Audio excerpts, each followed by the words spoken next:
Hey there, CJ Math students. Welcome to Homework 9.8, Measure of Variability. So it's going to be a review of what we're doing in class today. I'm going to kind of walk you through the front side. I'm going to let you do the back side. So for this number one, we'll call it, will be all the problems on the left. It says number of hours of TV watched each week by 8 6th grade students is shown below. We got 11, 7, 9, 3, 3, 8, 10, 5. I bet you these guys with 3 hours watched have a lot better grades than the other, but that's another point.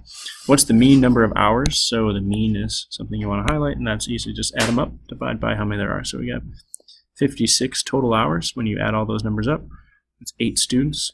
So we get 7 hours as our mean. Very simple, right?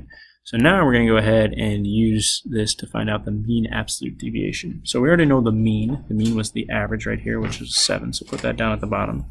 And that's what you'll be subtracting from. You'll be doing 11 minus 7, 7 minus 7, 9 minus 7, 7 minus 3, 7 minus 3, 8 minus 7, 10 minus 7, and 7 minus 5, right? And then these will give you your mean absolute deviations off to the side when you do those subtraction problems. So here we get 4, 0, 2, 7 minus 3 is 4, 7 minus 3 is 4, 1, 3, 7 minus 5, 2. Right?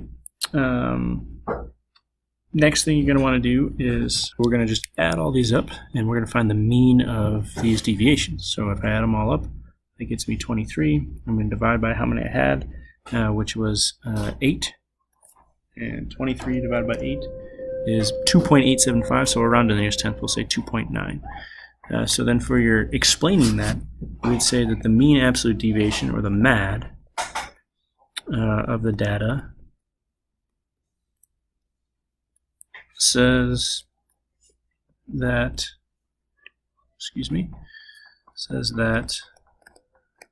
there is 2.9 units of variability around the mean of 7. All right, cool. Next one, well, let's also do together. Let's order these from least to greatest. Always start with that to find the median. So 18, 18, 18 3 times, right? 1, 2, and 3. Then we got 20 and 21. Then we got 22, 23, 23 twice actually, and then 2 24s. So we have 10 numbers here. So that means we'll do 2 sets of 5, 2 chunks of 5. 1, 2, 3, 4, 5. There's a chunk, and there's a chunk. So then the median will happen right here. The median will happen between 21 and 22. So the median between 21 and 22 is 21.5.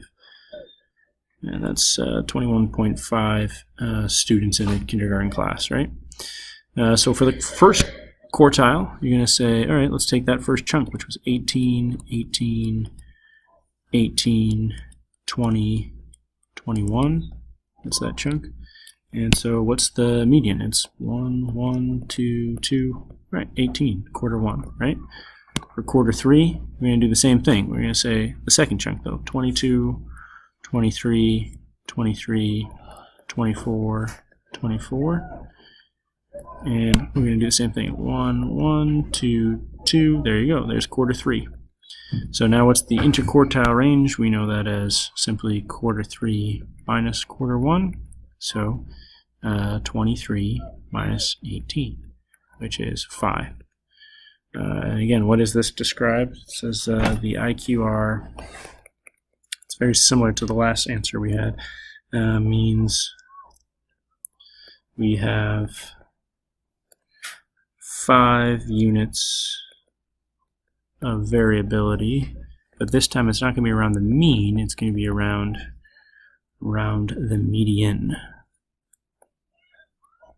All right, so that's the front side. The back side is very simple. I'm asking you to find the mean, minimum, maximum, range, median, mode, quarter 1, quarter 3 IQR of this data set for salaries in the thousands of minor league baseball players.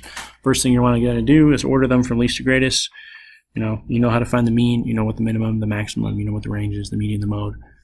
Quarter 1, you're going to have to show some work, like what quarter 1 chunk was, what quarter 3 chunk was, and then IQR, right? The last thing you want to do is actually draw a box plot. So you're going to have to put what the minimum is, what the maximum is, put a nice little kind of scale at the bottom, and draw your actual box plot. That's it. Call me if you have questions.